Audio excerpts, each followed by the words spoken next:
오늘 말씀 열왕기상 18장 20절부터 29절 말씀, 20절부터 29절 말씀. 제가 가진 성경 구약 성경 547페이지에서 548페이지 정도 됩니다. 열왕기상 18장 20절부터 29절 말씀. 찾으신 줄 알고 저와 여러분이 한 절씩 번갈아 가면서 교독하도록 하겠습니다. 여러분이 먼저 20절 읽어보실까요? 시작. 아합이 이에 이스라엘의 모든 자손에게로 사람을 보내 선지자들을 갈멜산으로 모이니라. 엘리야가 모든 백성에게 가까이 나아가 이르되 너희가 어느 때까지 둘 사이에서 머뭇머뭇하려느냐.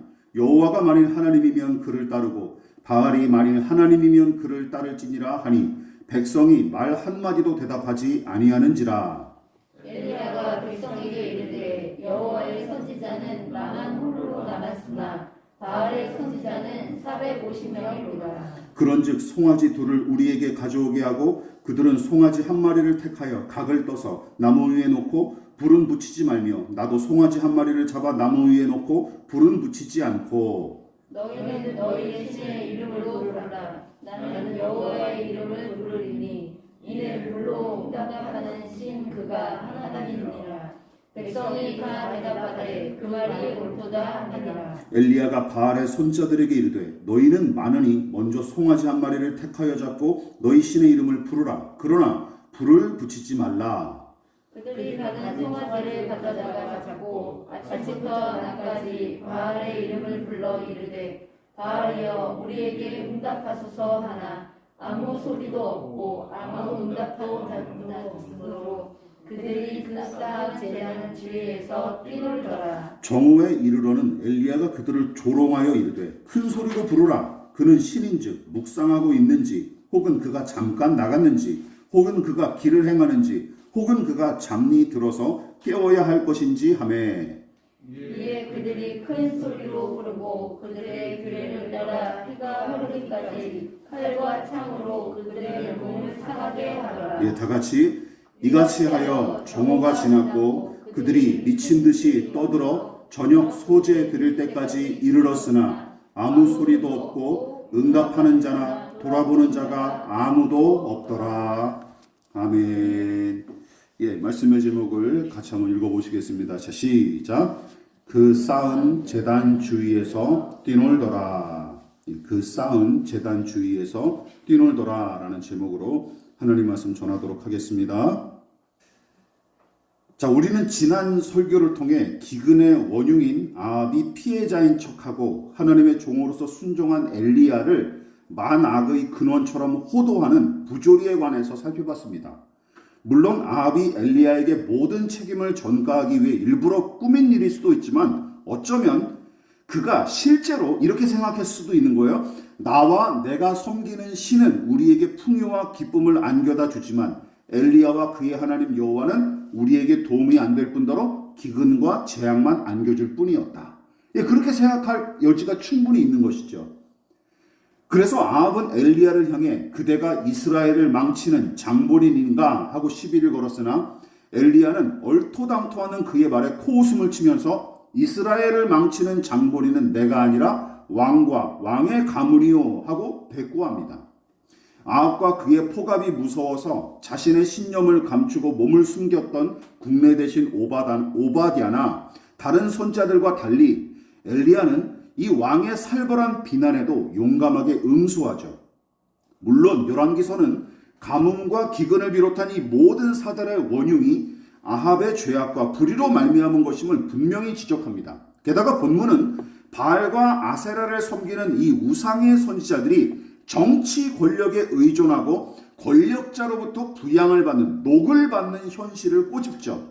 다시 말해서 무엇을 이야기하고 있습니까? 성경은 우상의 선자들이 정작 의지하고 추종하는 대상은 그들의 신인 바알과 아세라가 아니라 그들에게 녹봉을 제공하여 먹고 살게 해주는 아합과 이세벨임을 명확하게 지적하고 있습니다.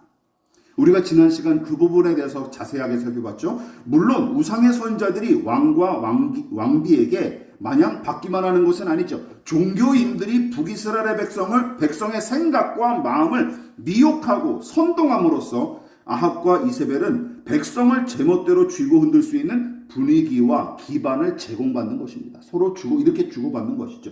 지금도 똑같지 않습니까? 지금도 똑같아요. 권력과 결탁한 종교인들이 무슨 짓을 저지르는지 한번 보십시오. 이처럼 왕과 대부분 백성이 현세의 풍요와 안락만 바라며 이방신 숭배에 몰두했고 나라 전체가 그 경박한 종교관을 기치와 모토로 삼아 부끄러운 짓을 서슴지 않던 시대였습니다. 그리고 오늘날도 마찬가지죠. 기독교를 비롯한 모든 종교가 다 마찬가지입니다. 종교가 권력과 이익을 추구하고 거기에 의존하면 기억하십시오. 반드시 변질하고 타락할 수밖에 없습니다. 예, 반드시 변질하고 타락합니다. 멀리서 찾지 마십시오. 작금의 교회가 그 사실을 여실히 증명하고 있지 않습니까? 자, 어쨌든 오늘은 엘리야가 제안한 영적 대결의 모습이 펼쳐지는데 그 대결이 어떤 양상으로 시작되고 흘러가며 거기에 담긴 의미와 교훈이 무엇인지 함께 살펴보도록 하겠습니다. 크게 두 가지를 살펴볼 텐데 첫 번째 같이 읽어보겠습니다. 시작. 아합의 교활함과 북이스라엘 백성의 머뭇거림. 엘리야는 적반하장으로 일관하며 피해자 행세하는 아합에게 분노했고 급기야 왕에게 이방신의 선지자 850명과 갈멜산에 모여서 영적 대결을 치르게끔 제안을 합니다. 건의를 하죠. 그리고 아합은 그의 제안을 흔쾌히 받아들여서 전국에 두루 퍼져 있던 이 우상의 선자들을 싹 긁어 모아서 갈멜산으로 모이게 하고 또 이스라엘 백성들도 거기에 모이게 하죠. 그런데 여러분 이 부분이 이상하지 않습니까? 여기서 이상한 거 못 느끼십니까? 그동안 아합과 이세벨이 여호와 하나님을 섬긴 선지자들을 어떻게 다뤘습니까? 다 잡거나 죽이지 않았습니까? 그렇죠. 그래서 13절에서 오바댜는 여호와의 선지자들을 돌봤다면서 고백하지 않았습니까? 왜냐하면 자꾸 잡아 죽이니까 말이죠. 또한 아합이 3년 동안 엘리야를 찾아다녔던 이유가 무엇입니까? 연예인의 팬처럼 좋아해서 쫓아다닌 게 아니죠. 이 기근과 재앙을 몰고 온 원흉으로 여겼기에 제거하기 위해서 추적하고 다닌 것이죠. 쫓아다닌 것입니다. 그런데 정작 그 엘리야가 제 눈앞에 나타났더니 어떻게 했어요? 당장 체포하거나 없애버리기는커녕 도리어 그가 제안한 일에 대해서 흔쾌히 받아들일 뿐만 아니라 막대한 인력까지 동원한 모양새를 보십시오. 엘리야가 워낙 신령한 인물이고 그의 영적 권세가 매우 강력했던 탓일까요? 그래서 알아서 아합이 막 복종했던 걸까요? 그렇게 생각하고 싶은 분들이 있을지 모르겠지만 그 증거는 본문에서 찾아볼 수가 없습니다. 다만 아합이 엘리야를 해치거나 체포하지 않고 엘리야의 제안을 다 받아준 이유가 무엇인지 간음에 범직한 내용이 본문에 등장해요. 21절입니다. 같이 한번 읽어볼게요. 시작. 엘리야가 모든 백성에게 가까이 나아가 이르되 너희가 어느 때까지 둘 사이에서 머뭇머뭇하려느냐. 여호와가 만일 하나님이면 그를 따르고 바알이 만일 하나님이면 그를 따를지니라 하니 백성이 말 한마디도 대답하지 아니하는지라. 자, 잘 들어보십시오. 아합은 자신이 저지른 불의와 죄악을 회개하기는커녕 도리어 적반하장격으로 엘리야와 하나님을 향해 이 기근에 대한 책임을 전가했고 엘리야는 그의 작태에 분개하면서 뭐라고 했어요? 당신이 이 모든 일의 원흉이요 하며 일갈했는데 어느 편에 서야 할지 몰라 주저하는 백성을 못마땅하게 여겨서 뭐라고 얘기합니까? 여러분은 언제까지 양다리를 걸치고 있을 작정입니까? 만일 여호와가 하나님이면 그를 따르고 바알이 하나님이면 그를 따르시오. 공동번역은 이렇게 번역을 했어요. 하면서 이 백성을 엄하게 꾸짖죠. 그렇다면 거기 모인 백성이 엘리야와 우상의 선자들 사이에서 머뭇거린 이유는 무엇일까요? 선택장애 때문일까요? 그런 게 아니죠.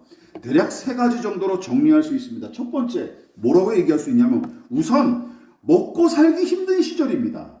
먹고 살기 힘든 시절. 게다가 오랜 기근으로 생계와 생존조차 어려웠던 시기였죠. 따라서 무슨 신을 섬기든지 아무런 상관이 없었던 거예요. 그런 일에 신경 쓰거나 고민하고 싶지 않았던 게 틀림없습니다. 우리 주위에 그런 분들 많잖아요. 종교 무슨 먹고 살기도 빠듯한데. 그렇죠? 배부른 소리들 하고 있네. 이제 그렇게 많이 얘기들 하지 않습니까? 만일 평소에 신을 향한 믿음이 분명하고 그에 관해 진지하게 묵상했다면 엘리야의 질문에 머뭇거릴 필요가 있습니까? 나는 원래부터 바알과 아세라 섬겼던 사람이다. 이거 그쪽 편에 서거나 아니면 나는 그래도 여호와 하나님을 아직도 믿고 있다 하면 엘리야 편에 섰겠죠. 근데 머뭇거리고 있는 거예요. 무엇을 증명하죠? 아무 생각 없이 살고 있었다는 것을 증명하는 것입니다. 아예 생각조차 안 해봤던 까닭에 주저했던 것이죠. 우리도 마찬가지 아닙니까?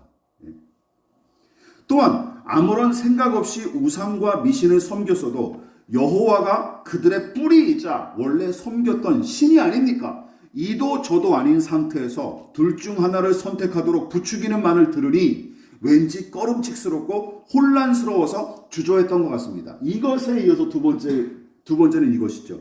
그들 자신의 정체성과 신앙관이 불분명했던 거예요. 불분명했던 거예요. 그래서 주저했던 게 틀림없습니다. 그뿐만이 아닙니다. 첫 번째로 언급한 이유와 비슷한 맥락인데 갈멜산 앞에 모인 이 백성이 엘리야의 물음에 침묵한 채 주저했던 까닭은 아직은 누가 살아서 역사하는 신인지 증명되지 않았을 뿐더러 오랜 가뭄과 기근 때문에 어쩌면 어떤 신이든 믿기가 어려웠던 게 틀림없습니다.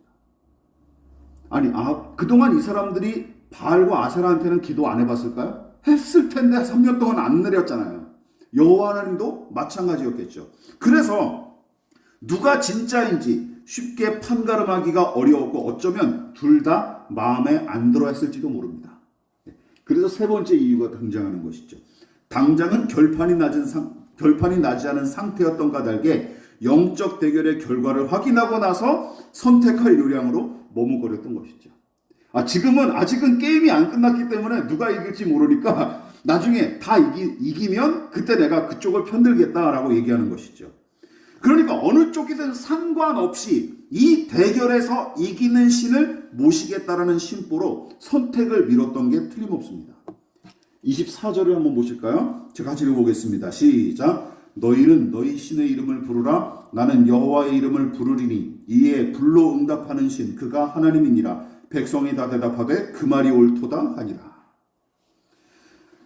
이 세 가지, 아까 살펴봤던 세 가지가 다 짬뽕이 되거나 이 셋 중에 하나였던 게 틀림없어요. 엘리야가 바알과 아세라의 손자들을 향해 당신들은 당신들이 섬기는 신의 이름을 부르시오. 나는 나의 하나님 여호와의 이름을 부르겠소. 어느 쪽이든지 불을 내려 응답하는 신이 참 하나님이라고 칩시다 라고 제안했더니 그 말을 들은 백성은 뭐라고 대답했어요? 옳소 그렇게 하십시다 하며 맞장구를 칩니다. 따라서 북이스라엘 백성이 머뭇거리고 갈팡질팡하는 모습은 그들이 불신앙과 우상숭배에 사로잡힌 채 현세의 이익만 쫓고 있는 상태임을 여실히 보여주고 있는 거예요. 현실의 이익만 쫓기 때문에 머뭇거렸던 거예요. 그러나 이런 현상이 어제 오늘 일어난 일은 아니지 않습니까? 하나님의 나라다운 모습, 그분의 백성다운 모습은 북이스라엘에서 진즉에 사라졌고 초대 왕이었던 여로보암 때부터 시작된 이 변질과 타락이 마침내 아합의 시대에 이르러 정점을 찍었던 것에 불과합니다. 아합이 엘리야를 만나자마자 체포하거나 죽이지 않은 이유도 바로 이 백성들의 속내와 크게 다르지 않았을 테죠. 오히려 아합이 엘리야의 제안을 적극적으로 받아들여서 영적 대결의 장을 마련한 것은 물론이고 무수한 인력을 동원하는 일도 마다치 않은 이유는 분명합니다. 즉 아합은 불로 응답하는 신이 어느 쪽이든 상관없다고 판단한 거예요. 이 똑똑한 놈이죠. 똑똑한 놈이죠. 그냥 엘리야에게 설득된 게 아니에요. 다 계산해서 한 거예요. 자, 무슨 말이냐? 아무런 조치도 하지 않은 제단과 제물에 저절로 불을 일으키는 신이라면 뭐라고 생각했던 거예요? 오랜 기근의 재앙을 얼마든지 해결할 수 있겠다라고 생각한 것이죠. 그 계산으로 엘리야의 제안을 기꺼이 받아들인 게 틀림없습니다. 앞으로 살펴볼 예정인 열왕기상 19장이 바로 그 증거예요. 여러분, 어떤 이야기가 펼쳐집니까? 앞으로 우리가 살펴보겠지만 엘리야가 물로 흠뻑 적셔놓은 제단과 제물이 하늘로부터 내린 불로 다 불살라지고 그가 기도한 뒤에는 운신하기가 어려울 정도로 3년 반 만에 큰 비가 내리게 되죠. 그러나 아합과 엘리야가 변화됩니까? 안 돼요. 아합과 이세벨이 겁을 먹고 회개하기는커녕 도리어 엘리야를 가만두지 않겠다고 협박합니다. 거기서 엘리야가 이제 마지막에 무너지죠. 그러므로 기억하십시오. 아합과 이 백성은 기억하십시오. 따르고 섬기며 의지할 신을 찾기 위해 이 대결을 허락하고 지켜본 게 아닙니다. 실상은 내 뜻을 이루고 나를 만족하게 하는 신이 누구인지 찾기 위해 아합은 판을 벌렸을 뿐이에요. 여기에 딱 어울리는 말이 있죠. 뭡니까? 우리 어린이들이 잘 아는 이기는 편 내 편이죠. 이기는 편 내 편. 꽝 잡는 게 매. 여러분은 어느 경우에 해당하십니까? 혹시 전자 쪽입니까? 그래도 나는 하나님을 섬기고 따르는 사람이다라고 생각하십니까? 아니면 후자의 경우에 해당하십니까? 나의 이익을 위해 동원할 신을 찾고 계시는 게 아닙니까? 혹시 하나님도 그렇게 섬기는 것은 아닌지 우리가 심각하게 고민해 볼 문제입니다. 그런데 타산지석과 반면교사로 삼아야 될 작자들이 또 등장하죠. 누굽니까? 이 사람들이죠. 시작. 열심과 정성과 희생으로 제사하는 우상의 선지자들. 여러분, 바알과 아세라의 선지자들이 제사하는 광경을 유심히 살펴보십시오. 여러분은 이 광경을 어떻게 생각하십니까? 1,000명 가까운 인파가 제단 주위에 모여서 한나절이 걸리도록 날뛰며 부르짖어 기도할 뿐더러 심지어 자기들의 의식을 따라 우상신을 섬기는 바알과 아세라 신을 섬길 때 그랬나 봐요. 극상으로 헌신과 희생을 드리면 칼과 창으로 자기 몸에 상처를 내서 피까지 흘리는 광경은 괴이하기 짝이 없습니다. 희생제사랍시고 자기 몸까지 막 상하면서 피를 철철 흘리면서 막 신에게 제사를 드리는 거예요. 그러나 엘리야는 그 광경을 보고 뭐라고 조롱했습니까? 더 큰 소리로 불러라. 바알은 신이니까 다른 볼일을 보고 있을지, 아니면 용변을 보고 있을지, 아니면 멀리 여행을 떠났을지, 그것도 아니면 자고 있으므로 깨워야 할지 모르지 않느냐. 표준세번역은 이렇게 번역을 했어요. 야, 너네 신이 지금 똥 싸고 있나 보다. 너네가 불러도 안 나오는 거 보니까 이렇게 조롱을 한 거예요. 우리가 읽은 개역개정은 이 부분을 점잖은 표현으로 번역했지만 표준세번역을 비롯한 다른 번역본은 조롱조에 걸맞게 번역한 것이 특징입니다. 자, 어쨌든 많은 신자가 이 부분을 읽고 대부분 이렇게 생각하죠. 이 미친 것들 무슨 짓이냐. 이런다고 없는 신이 응답할까 하며 혀를 차기 일쑤입니다. 여러분들도 그렇게 생각하십니까? 그런데 그 옛날 제가 부교역자 시절에 이 내용을 묵상했을 때 이방신의 선자들이 이 갈멜산에 모여서 열광적으로 제사하는 모습이 오늘날 개신교회가 예배하는 모양새와 크게 다르지 않은 것을 발견하고 섬뜩함을 느꼈던 적이 있습니다. 네, 섬찟했어요. 잘 들어보십시오. 여러분, 오늘날 개신교회 예배, 개신교회 예배와 이 제사의 광경을 한번 비교해 보십시오. 그들이 어떻게 제사하는지 다시 살펴보십시오. 힘쓰고 애써 더욱 간절히 바알 신을 향해 부르짖는 그들의 기도. 온 힘을 다해서 날뛰고 춤추며 열정적으로 치르는 이들의 예식. 온종일 쉼없이 지극정성으로 올려드리는 제사. 무엇보다 칼과 창으로 제 몸을 상하게 할 만큼 간절하게 신의 응답을 구하는 모습이 참 대단해 보입니다. 이 제사에 깃든 보십시오. 열심, 열정, 수고, 헌신, 지극정성, 인내, 이런 이 모든 태도와 자세들을 보십시오. 오래전부터 목회자를 비롯한 교회 어른들이 예배 드릴 때마다 늘 강조했던 덕목이 다 이런 거 아닙니까? 그렇지 않습니까? 그럼 열심히 예배 드려라, 집중해서, 그리고 헌신해서 마음을 모아서 열정적으로 예배를 드려라. 항상 이런 말 많이 들었잖아요. 예?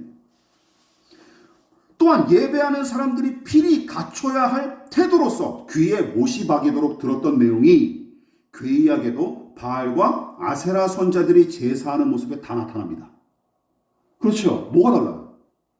뭐가 다릅니까? 다 나타나요. 토요일에 다리미로 다려서 미리 준비하는 헌금, 하늘 끝에 닿을 것처럼 목이 터져라 부르짖어야 응답받을 것 같은 통성기도, 세상에서 가장 경건한 사람처럼 눈을 감고 손을 높이 들며 부르는 찬송, 심지어 댄스 음악과 방불한 찬양에 맞춰 길길이 날뛰는 찬양 집회. 아까 유튜브에 게시된 놀산 훈련소의 훈련병들의 열광적인 찬양. 물론 저희가 이게 다 비판하는 게 아니라 교회가 고된 훈련에 지친 훈련병들의 해방구 기능을 감당하는 것도 나름의 가치가 있다고 생각합니다. 제가 제가 자대에 있을 때도 우리 교회, 군부대 교회가 그런 건 잘했던 것 같아요. 애들이 그냥 자면 내버려 뒀어요. 잘하는 거죠. 지쳐있는데 어떻게 말씀 듣고 집중합니까? 예배 시간에 2등병들, 1병들 앉아있으면 다 80%가 졸아요. 그럴 수밖에 없죠. 거기서 긴장이 완화가 되고 풀어지니까 애들이 졸 수밖에 없죠. 그런 기능 가치 있다고 생각을 합니다. 또한 인도자가 알아듣기 힘든 쇳소리로 기도하면 교인들이 나자빠져서 뒹구는 부흥에 입신에 들어간다 그러죠. 말도 안 되는. 입신에 들어간다 그러는데 종을 치면 일어나요. 이게 뭐예요, 이게. 웃기는 일이잖아요. 이성이 살아있다는 증거 아닙니까? 황홀경에 빠졌는데 어떻게 이성이 살아있어요? 또한 한 번이라도 아프리카 선교를 다녀온 분들은 입을 맞추기라도 한 것처럼 늘 이야기하는 현지인들의 열광적이고 열정적인 예배 등등. 오해는 하지 마십시오. 언급한 모든 것이 제가 다 악하다거나 비성경적이라고 비판하는 게 아니라 열정과 열심과 지극정성과 또한 자아를 잊고 황홀경에 빠지는 것 등이 좋은 믿음이자 성령 충만한 예배의 표본인 것처럼 생각하는 것을 진지하게 고민하고 경계하자라는 것이죠. 이 부분을 얘기하는 거예요. 왜냐하면 그런 요소들은 오늘 본문에 나타난 바알과 아세라 선자들의 제사와 똑같기 때문입니다. 그 사람들도 그 요소가 다 있어요. 그렇지 않습니까? 열심, 열정, 열광, 자기 희생, 헌신. 이 사람들처럼 헌신하는 예배가 어디 있어요? 제 몸까지 상해가면서 바알 신에게 제사를 드리고 있는데. 그래도 저의 의견에 동의하기가 힘드십니까? 자, 그렇다면 바알과 아세라 선자들의 제사에 열정적인 기도와 춤사위, 제 몸을 상하게 할 정도의 정성과 희생 등을 제외하고 무엇이 남는지 생각해 보십시오. 이 그들의 제사에 무엇이 있는지 생각해 보시라는 것이. 열심과 열정, 지극정성, 인내, 그리고 자기 몸을 바치기까지 하는 희생, 그거 말고 다른 게 무엇이 있는지 생각해 보시라는 거예요. 그들이 제사하는 신이 어떤 존재인지 그 제사를 통해서 알 수 있습니까? 바알과 아세라 신이 어떤 신인지 알 수 있어요? 몰라요. 이게 특징이죠. 잘 들어. 이게 굉장히 중요한 내용이에요. 다음 주까지 계속 이 예배와 제사에 대해서 함께 나눌 겁니다. 왜냐하면 그들의 제사는 제사를 지내는 당사자의 뜻과 바람만 중요할 뿐 정작 제사의 대상인 그 신에 대한 지식은 불필요해요. 신이 누구인지 상관이 없어요. 뭐만 중요해요? 나의 욕구만 중요할 뿐이에요. 사람만 남는 거죠. 사람의 열광과 열심만 중요하지 그 열심과 열광을 받는 신은 나보다 중요한 게 아니에요. 이게 문제죠. 정작 제사의 대상인 신에 대한 지식은 불필요하고 그 신에 대한 지식이 있을지라도 매우 얄팍한 수준일 뿐입니다. 당연하죠. 인간이 마음대로 주무르고 부릴 수 있으려면 그 수준 정도거나 그 이하여야 마땅하지 않겠습니까? 그렇죠. 심지어 이방신의 선자들이 열광적으로 드리는 이 제사에는 잘 들어보십시오. 어떤 교훈이나 영적인 유익도 얻을 게 없습니다. 인생에 대한 통찰이 있습니까? 세상에 대한 이치, 시대와 문화를 관통하는 교훈이 이들의 제사에 있습니까? 없어요. 그리고 또 신을 경배하고 그와 교제함으로써 얻는 어떤 내면의 유익 등을 도대체 어디서 찾아볼 수 있습니까? 오히려 제사하는 당사자들의 욕망과 바람만 가득할 뿐 자신에 대한 성찰이나 반성 따위는 여기에 애당초 존재하지도 않습니다. 이처럼 우상숭배의 부조리와 그 명백한 한계가 여기서 적나라하게 드러나는 것이죠.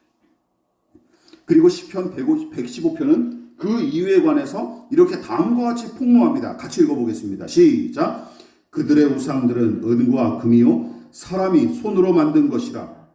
입이 있어도 말하지 못하며 눈이 있어도 보지 못하며 귀가 있어도 듣지 못하며 코가 있어도 냄새 맡지 못하며 손이 있어도 만지지 못하며 발이 있어도 걷지 못하며 목구멍이 있어도 작은 소리조차 내지 못하느니라.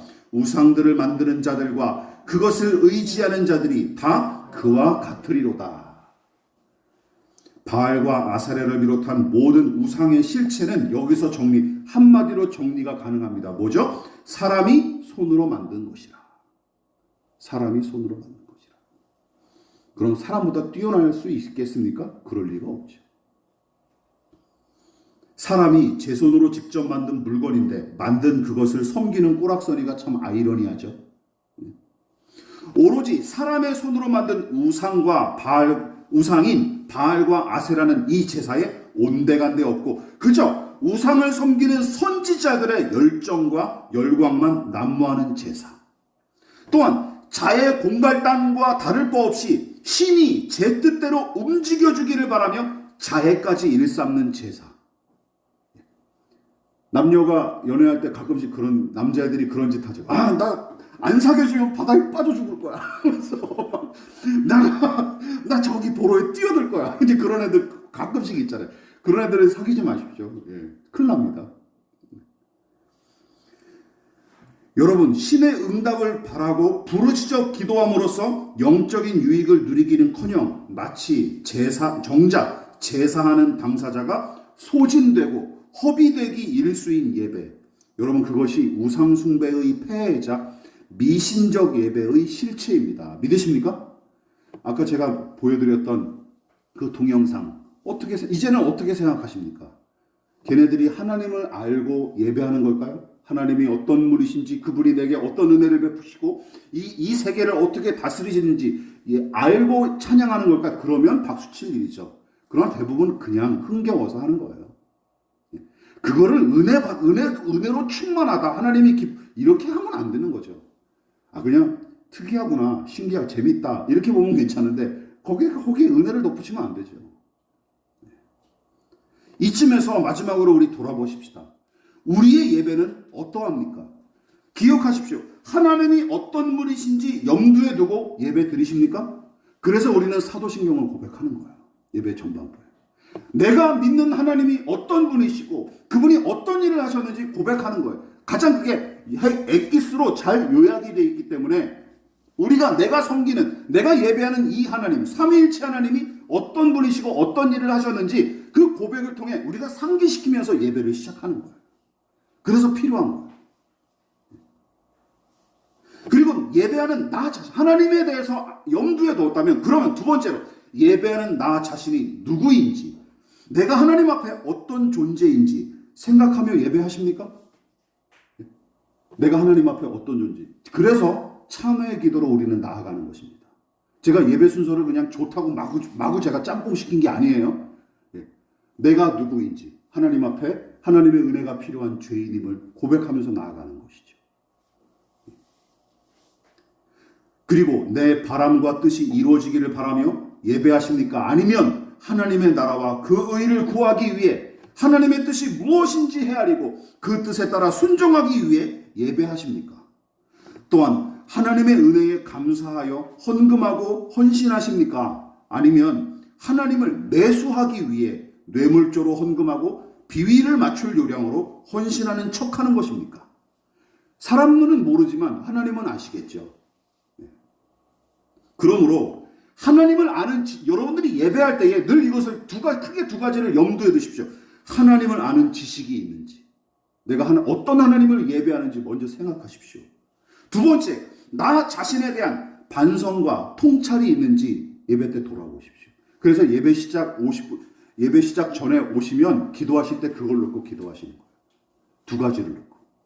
하나님에 대해서, 그리고 나 자신과 지난 삶에 대해서 돌아보는 것이죠. 그래서 기도의 시간이 필요한 거예요. 또한 내 야심과 뜻을 이루기 위해서가 아니라 하나님의 뜻과 그 나라를 먼저 구하는지 생각해 보십시오. 그게 아니라면 우리의 예배도 우상 선지자들의 제사와 다를 게 하나도 없고, 안타깝게도 적지 않은 교회가 그런 예배와 집회를 하나님께서 받아주실 거로 믿으면서 그저 하나님의 은혜를 빙자하여 대책 없이 낙관론만 펼치고 앉아있는 중입니다. 그래도 우리가 어쨌든 예배했으니까 괜찮겠지 이러고 앉아있는 것이죠. 그 결과가 급속도로 나타나는 작금의 교회 현실을 직시하십시오.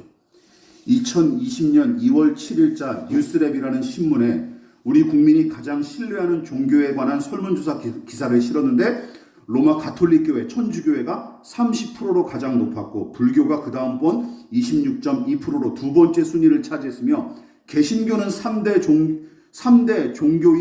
종교인 중에 가장 낮은 순위인 18.9%로 조사가 됐습니다. 3대 종교 중에서 가장 꼴찌예요. 격차도 큽니다. 10% 이상 차이 나요. 또 기독교 윤리실천위원회의 조사에 따르면 국민 3명 중에 2명은 한국교회를 신뢰하지 않는다. 63.9%로 답했으며 그리고 답했으며 신뢰하지 않는다. 31.8%에 그쳤습니다. 당연한 귀결입니다. 당연한 귀결이죠. 그동안 우리가 해온 짓을 보십시오. 이에 관해 정재현 연세대 종교철학과 교수는 다음과 같이 진단하면서 결론을 내렸으며 어려운 말이지만 좋은 진단이기에 제가 퍼왔습니다. 한국 그리스도교회는 기복성을 충족하기 위해 주술성을 부추긴 자아도취 때문에 타자가 없을 뿐만 아니라 무슨 얘기죠? 쉽게 얘기하면 내 만족과 유익만을 바랐기 때문에 타자, 이웃은 눈에 들어오지도 않는다는 거예요. 그럴 뿐만 아니라 권력 지향성의 음모로 엮여진 파시즘이 올려세운 우상숭배로 인해 하느님도 없다. 하느님, 예수 그리스도, 성령과 같은 표현도 그저 주문 외우듯이 이름만 외쳐댈 뿐이어서 삶에서 뜻을 지기는 거의 불가능해 보인다. 우리에게서 믿음과 삶이 따로 노는 이유는 바로 여기에 있으니 그 이름을 벗기고 나면 남는 것이 거의 없을 지경이기 때문이다. 명분만 남은 거예요. 종교가 명분만 남아버렸다고 진단하는 거예요. 개인과 집단의 탐심과 야심에 잠식된 기독교회, 안락과 성공을 위해서라면 무엇이든 섬기는 교인들, 돈과 권력을 숭배하는 까닭에 위선의 껍데기만 남은 우리의 예배, 일상과 현실의 단절을 부추기는 신앙, 그것이 바로 아합과 북이스라엘 백성의 신앙이고 광분한 상태에서 제사했던 바알 선지자들의 모습들입니다. 그렇다면 어찌해야 할까요? 우리가 다음 주에 엘리야의 이 제사를 통해서 우상 선지자들의 제사와는 다른 엘리야의 제사에 관해 우리가 살펴볼 예정입니다. 그러나 마지막으로 여러분에게 당부드리고 싶은 건 저의 입만 쳐다보지 마십시오. 그때까지 여러분 각자 이 이후 30절부터 끝까지 여러분들이 한번 묵상해 보시고 각자 본문 말씀을 깊이 묵상하고 나름대로 그러면 하나님을 온전히 예배하는 것은 어떤 모습인가에 대해서 정리해 보시기를 진심으로 부탁을 드리겠습니다. 지금은 우리를 위하여 십자가에 몸버려 피를 돌아가신 예수 그리스도의 한량없으신 은혜와 하나님 아버지의 지극하신 사랑하심과 성령 하나님의 영원한 사귐이 오늘 이 시간 우리가 예배하고 의지하며 사랑해야 될 하나님이 어떤 분이신지 알고자 그리고 그분과 늘 동행하고자 겸손히 머리 숙인 사랑하는 성도들의 머리 위에 저들의 가정과 직장과 사업장과 학업과 장래 가운데 이 나라의 민족과 한국교회와 저 북녘의 동포들과 세계와 열방 가운데 지금부터 영원히 함께 하시기를 간절히 축원하옵나이다. 아멘.